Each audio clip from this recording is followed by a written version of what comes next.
Hi, this is ZvT on Destination, another Mech game. Since 2 doesn't cover it, 3 doesn't cover it, and it's gonna take a bunch more if I wanna cover Mech properly. Though I plan to bring some more variation to the next ZvT against Mech, or at least cover it a bit more throughoutly in this video. Anyway, on this map, it's a destination.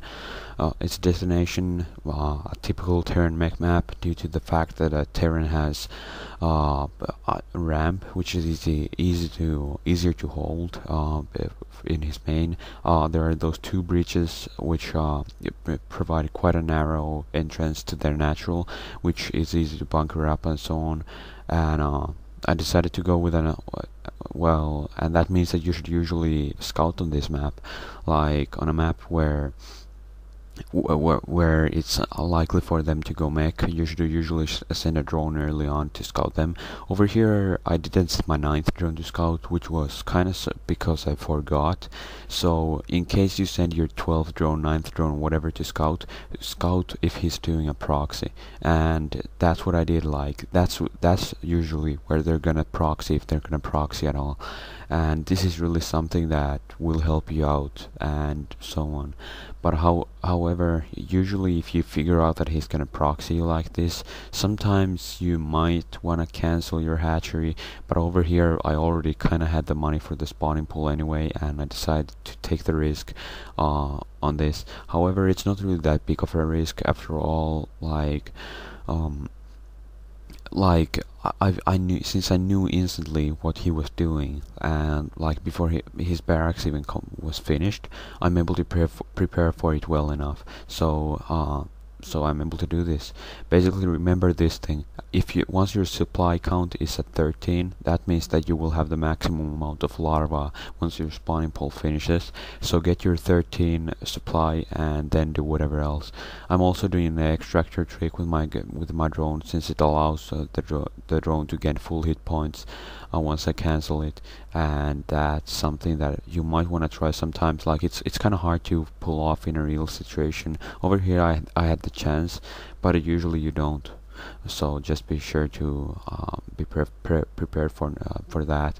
So now that my zerglings are already kind of coming, I don't really need to build a sunken colony. Like normally, if I was in a really tough situation, like he'd already be that bunker would already be almost fully loaded, and so on, then you should probably make a sunken colony right after the hatchery finishes. But over here I was able to manage anyway. Also remember that when they go mech, it's not all that unheard of for them to start off with a 8 barracks rush and then go mech after that. And that's what he did over here too. But basically he started his barracks at 8 supply, most likely anyway, and proxied it a bit, and it's only 1 barracks, and after that he played pretty much normal and all. So right now I'm just droning up after making all those zerglings,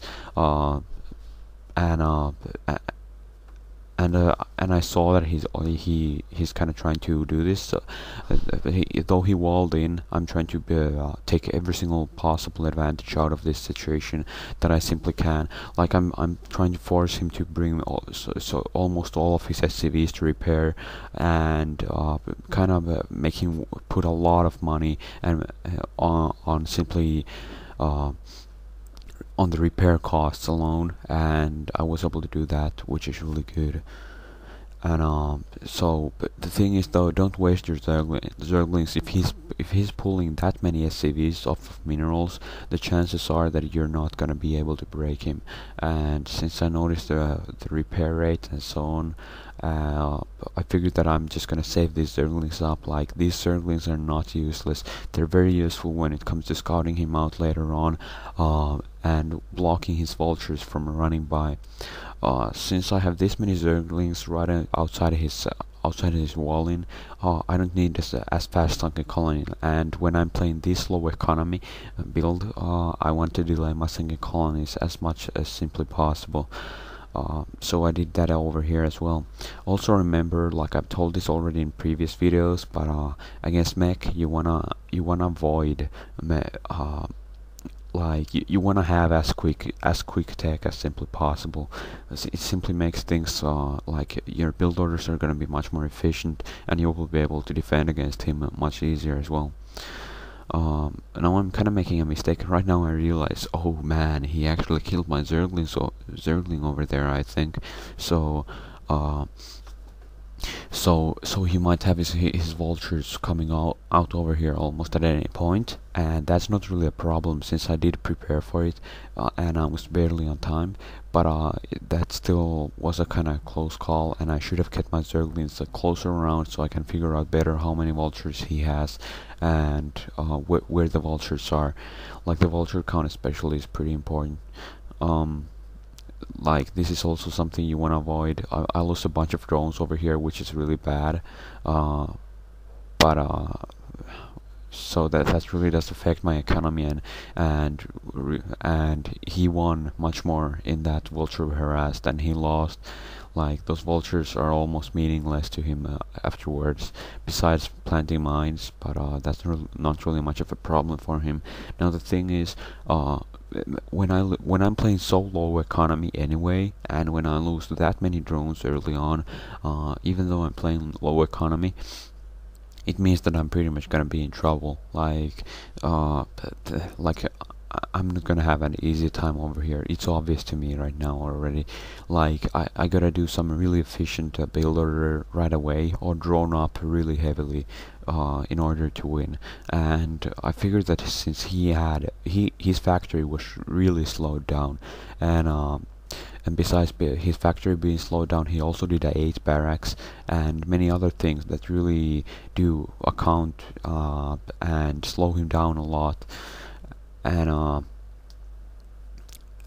that's why I believe that I'm not really in that bad of a position after all. So I bring my mutas over, plan to do some harassing. However, he is a Valkyrie, which was really to be expected after I saw a Wraith.